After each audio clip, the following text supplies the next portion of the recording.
Hi friends, ನಮಸ್ತೆ. ಎಲ್ಲರಿಗೂ ರುಚಿ ಅಭಿರುಚಿ ಯೂಟ್ಯೂಬ್ ಚಾನಲ್ಗೆ ತಮಗೆಲ್ಲರಿಗೂ ಆತ್ಮೀಯವಾದಂಥ ಸ್ವಾಗತ. ನಮಸ್ತೆ ಸ್ನೇಹಿತರೆ, ಹೇಗಿದ್ದೀರಾ ಎಲ್ಲರೂ? ನಾನಿವತ್ತು ನಿಮಗೆ ಸಿಂಪಲ್ ಆಗಿರೋ ಒಂದು ಟೊಮ್ಯಾಟೊ ರಸಮ್ ಮಾಡೋದು ಹೇಗಂತ ಹೇಳ್ಕೊಡ್ತಾ ಇದ್ದೀನಿ. ಟೊಮ್ಯಾಟೊ ರಸಮ್ ಮಾಡಲು ಬೇಕಾಗಿರುವಂಥ ಸಾಮಗ್ರಿಗಳು: ಮೊದಲೇದಾಗಿ ನಾನಿಲ್ಲಿ ಒಂದು 3 ದೊಡ್ಡದಾಗಿ ಇರೋಂಥ ಟೊಮ್ಯಾಟೊ ಹೆಚ್ಚಿಟ್ಕೊಂಡಿದ್ದೀನಿ. ಈರುಳ್ಳಿ, ಹಸಿ ಶುಂಠಿ ಮತ್ತು ಬೆಳ್ಳುಳ್ಳಿ, ಕರಿಬೇವು, ಕೊತ್ತಂಬರಿ, ಆಮೇಲೆ ಜೀರಿಗೆ, ಸಾಸಿವೆ, ಹಸಿ ಅರಿಶಿನ ಪೌಡ್ರು, ಉಪ್ಪು, ಖಾರ ಪುಡಿ, ಇಂಗು, ಆಮೇಲೆ ರಸಮ್ ಪೌಡ್ರು. ನಾನಿಲ್ಲಿ ಸ್ವಲ್ಪ ಹುಣಸೆಹಣ್ಣ ನೆನೆ ಇಟ್ಕೊಂಡಿದ್ದೀನಿ. ಆಮೇಲೆ ತುರಿದಿಟ್ಕೊಂಡಿರೋ ಹಸಿ ಕೊಬ್ಬರಿ. ಇಲ್ಲಿ ನಾನು ಸ್ವಲ್ಪ ಪೆಪ್ಪರ್ ಆಮೇಲೆ ಜೀರಿಗೆನ ಹುರಿದಿಟ್ಕೊಂಡಿದ್ದೀನಿ, ಸ್ವಲ್ಪ ಫ್ಲೇವರಿಗೆ ಮೇಲೆ ಹಾಕೋಣ ಅಂಥೇಳಿ. ಇದಿಷ್ಟು ರಸಮ್ ಮಾಡಲು ಬೇಕಾಗಿರುವಂಥ ಸಾಮಗ್ರಿಗಳು. ಮೊದಲೇದಾಗಿ ನಾನಿಲ್ಲಿ ಫಸ್ಟು ಒಂದು ಜಾರಿಗೆ ಒಂದು ಅರ್ಧ ಟೊಮ್ಯಾಟೊ, ಒಂದು 5-6 ಎಲೆಯಷ್ಟು ಕರಿಬೇವು, ಆಮೇಲೆ ಹಸಿ ಶುಂಠಿ, ಬೆಳ್ಳುಳ್ಳಿ, ಒಂದು ಅರ್ಧ ಈರುಳ್ಳಿನ ಕಟ್ ಮಾಡಿಟ್ಕೊಂಡಿದ್ದೆ, ಅದನ್ನು ನಾನು ಹಾಕ್ಕೋತಾ ಇದ್ದೀನಿ. ನಂತರ ಇಲ್ಲಿ ಹುರಿದಿಟ್ಕೊಂಡಿರೋ ಪೆಪ್ಪರು ಆಮೇಲೆ ಜೀರಿಗೆನ ನಾನು ಇಲ್ಲಿ ಜಾರಿಗೆ ಹಾಕ್ಕೋತಾ ಇದ್ದೀನಿ. ಇದನ್ನು ನಾವೀಗ ಗ್ರೈಂಡ್ ಮಾಡ್ಕೊಂಬರೋಣ.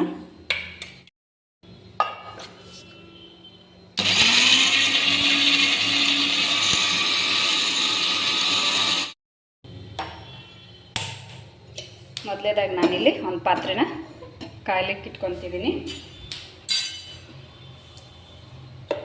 ಒಂದು 3 ಸ್ಪೂನಷ್ಟು ಎಣ್ಣೆ,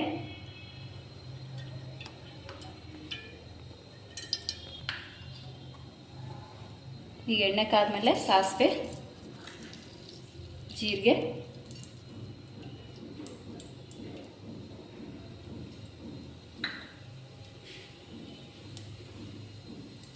ಅದು ಸ್ವಲ್ಪ ಚಟಪಟ ಅಂತ ಸಿಡಿದ ಮೇಲೆ ನಾನಿಲ್ಲಿ ಬೆಳ್ಳುಳ್ಳಿ ಜಜ್ಜಿಟ್ಕೊಂಡಿದ್ದೆ, ಅದನ್ನ ಹಾಕ್ತಾಯಿದ್ದೀನಿ. ಕೊತ್ತಂಬರಿ, ಈರುಳ್ಳಿ,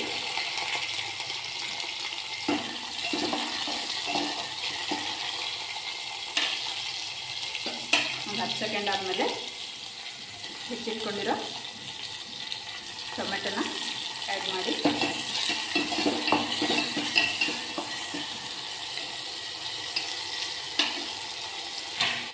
ನಾನಿಲ್ಲಿ ಸ್ವಲ್ಪ ಉಪ್ಪು ಹಾಕ್ತಾಯಿದ್ದೀನಿ. ಉಪ್ಪು ಹಾಕಿದರೆ ಬೇಗ ಟೊಮೆಟೊ ಬೇಯ್ಕೊಳ್ಳುತ್ತೆ, ಸೊ ಅದಕ್ಕೆ ನಾನು ಉಪ್ಪು ಹಾಕ್ತಾಯಿದ್ದೀನಿ. ಉಪ್ಪು ಹಾಕಿ ಆದಮೇಲೆ ಇದನ್ನ ಒಂದು 5 ನಿಮಿಷ ಟೊಮೆಟೊ ಹಣ್ಣಾಗೆ ಬೇಯ್ಕೊಳ್ಳೋವರೆಗೂ ಇದನ್ನ ಕ್ಲೋಸ್ ಮಾಡಿ ಬೇಯಲಿಕ್ಕೆ ಬಿಡಿ. ಈಗ ಟೊಮೆಟೊ ಪೂರ ಬೆಂದಿದೆ. ನಾನೀಗ ಇಲ್ಲಿ ಒಂದು ಚಿಟಿಕೆ ಅಷ್ಟು ಹಿಂಗೆ ಹಾಕ್ತಾಯಿದ್ದೀನಿ. ನಾನು ಎವರೆಸ್ಟ್ ಅವರ ಹಿಂಗನ್ನ ಯೂಸ್ ಮಾಡ್ತಾಯಿದ್ದೀನಿ. ಆಮೇಲೆ ಒಂದು 2 ಸ್ಪೂನಷ್ಟು ರಸಮ್ ಪೌಡ್ರು. ಮೊದಲೇ ಉಪ್ಪು ಹಾಕಿದ್ದೆ, ನೀವು ಸ್ವಲ್ಪ ರುಚಿ ನೋಡಿಕೊಂಡು ಆಮೇಲೆ ಉಪ್ಪನ್ನ ಆ್ಯಡ್ ಮಾಡಿ. ಒಂದು ಸ್ವಲ್ಪ ಅಷ್ಟು ಚಿಟಿಕೆ ಅಷ್ಟು. ಆಮೇಲೆ ನಾನಿಲ್ಲಿ ಪೆಪ್ಪರ್ ಪೌಡ್ರ್ ಯೂಸ್ ಮಾಡಿರೋದ್ರಿಂದ ನಾನು ಖಾರ ಸ್ವಲ್ಪ ಹಾಕ್ತಾಯಿದ್ದೀನಿ. ರಸಮ್ಗೆ ನೀವು ಪೆಪ್ಪರ್ನ ಯೂಸ್ ಮಾಡಿದ್ರೆ ಚೆನ್ನಾಗಿರುತ್ತೆ. ಹಾಕ್ತಿದ್ದೀನ ನೀವು ಒಣ ಮೆಣಸಿನ್ಕಾಯಿ ಇದ್ದರೆ ಅದನ್ನೂ ಸ್ವಲ್ಪ ಹಾಕ್ಕೋಬೋದು, ಚೆನ್ನಾಗಿರುತ್ತೆ ಟೇಸ್ಟು. ನಾನು ರುಬ್ಬಿಟ್ಕೊಂಡಿದ್ನಲ್ಲ ಆ ಟೊಮೆಟೊ ಆಮೇಲೆ ಈರುಳ್ಳಿ ಪೇಸ್ಟ್ನ ಹಾಕ್ತಾಯಿದ್ದೀನಿ.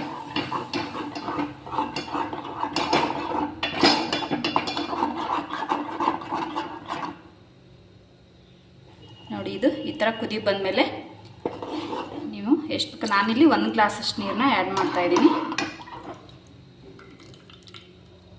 ನಿಮಗಿನ್ನೂ ತೆಳುವಾಗಿ ಬೇಕಂದರೆ ರಸಮ್ಮು ಇನ್ನೂ ಸ್ವಲ್ಪ ನೀರು ನೀವು ಹಾಕ್ಬೋದು.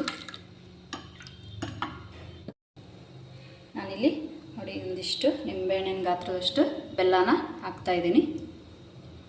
ಬೆಲ್ಲ ಆದಮೇಲೆ ಸ್ವಲ್ಪ ಹುಳಿ ಹಿಂಡ್ರಿ ಹುಣಸೆ ಹಣ್ಣಿಂದು. ನಾವು ಟೊಮೆಟೊ ಹಾಕಿದ್ರಿಂದ ಏನು ಜಾಸ್ತಿ ಹಾಕೋದೇನು ಬೇಡ. ಇದನ್ನ ಲಾಸ್ಟ್ ಇವಾಗ ನಾವು ಸ್ವಲ್ಪ ಒಂದು 5 ನಿಮಿಷ ಇದು ಕುದಿಯೋಕೆ ಬಿಡೋಣ. ನೋಡಿ, ಈಗ ರಸಮ್ಮು ಚೆನ್ನಾಗಿ ಕುದಿ ಬಂದಿದೆ. ಕೊನೆಯದಾಗಿ ನಾನು ಇದಕ್ಕೆ ಕೊತ್ತಂಬರಿ,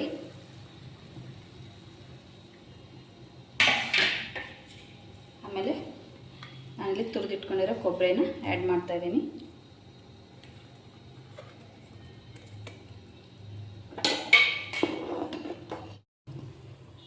ನೋಡಿ, ಬಿಸಿ ಬಿಸಿ ರಸಮ್ ರೆಡಿ ಆಯಿತು.